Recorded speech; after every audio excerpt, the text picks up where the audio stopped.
Hey, Thabreakmasta here. This is gonna be my Accel World Episode 9 review.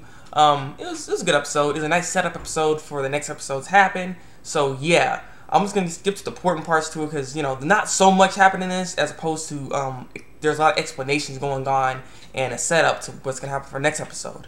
So basically, the Red King Unico is the red pink tail girl that used to be cute but not cute no more because she's all angry looking all the time. Yeah. She basically ends up telling everybody, and how this got all set up, by the way, is that kuroyuki Hime agreed to actually talk to the Red King, and because the thing is, I think the Red King was trying to get Arata on her side because she needed some help, and you'll know why after I explain it.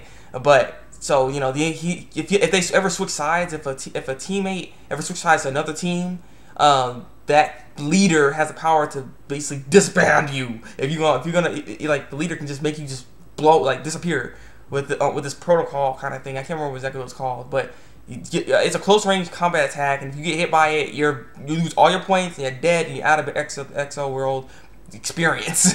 So yeah. So I think she was trying to plan Arata to actually join the team and force him to do something that that he didn't want to do, basically. In a sense of how to get him is to do some sob story about what's actually going on, but it's actually kind of in a realistic term what's actually happening. So, but still, the whole point is there's supposed to be some mushy stuff that's gonna make Arata turn. But luckily, he ended up finding out before anything else. Like, he ended up finding out who this person was before even getting through that kind of process, which was good, which is what Taku was all explaining. So it was a good thing he didn't figure that all out. And so kuroyuki Hime ends up inviting, well, not inviting, because he ends up going to they end up going to Arata's house actually to do this whole meeting. The whole Naga Nubulus, the Haru's team, basically ends up going into his house, and they end up burst linking because apparently what was going on was that this thing called the Armor of Castrophe, and apparently it possessed one of the Red King's men. And so this guy is like possessed, and he's a super powerful person. Now he's like really hard to stop. And so they're trying to figure out how to, she's trying to find a way to stop him. That's why she needed Haruki to actually come and help, because Haruki, as you know, can fly. And with that, so she needed him, because the thing is that the Armor Catastrophe makes that person jump real high and stuff, so she can't even be able to catch him. So she needed his abilities to fly to get him, so she can catch him, to put the protocol on him, to destroy him. So that's what the whole planet was and everything like that. But the thing is, what's so weird and curious about this is that the Armor Catastrophe is around. Apparently, the Armor Catastrophe got destroyed a long time ago, like, was it like 2 years ago or something like that, by kuroyuki Hime and the rest of the knights. The color knights, whatever I forgot what they're called, but the color knights. So they end up burst linking. They end up seeing what kuroyuki did those 2 years ago, which was actually pretty cool, how they can burst link to show the past. I was pretty cool to see. And so they end up seeing the past, and we end up seeing this new guy, this king guy. His name was Green Grenade or something like that, or Green Grande or something like that. He's like a shield, basically. That's what he looked like. He's a big bulky shield. It almost like he can move, because even when he was about to get attacked, he didn't move 1 inch.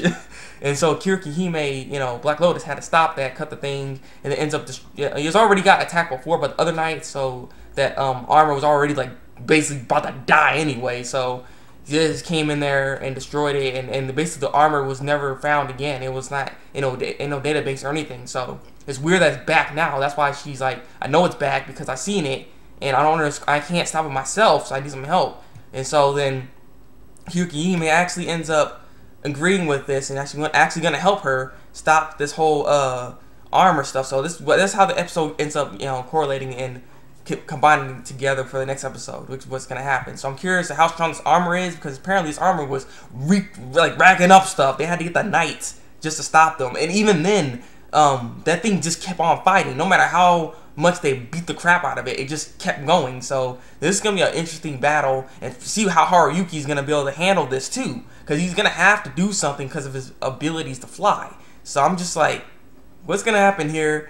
I'm looking forward to it, actually. So yeah, but I'll also say this, but besides all the main stuff that was going on, a lot of flirting that was going on a lot of jealousy was going on with kuroyuki Hime and Unico, like I said, Unico's there living. Unico's living with him for the time being. We're staying at his house, and so then that made Kuroyuki Hime like, you actually staying here? Like, okay, wait, no, I'm gonna stay here too. So she's actually staying the night with Arata, and Arata's like, man, I got 2 girls in here. They're both taking a shower right now.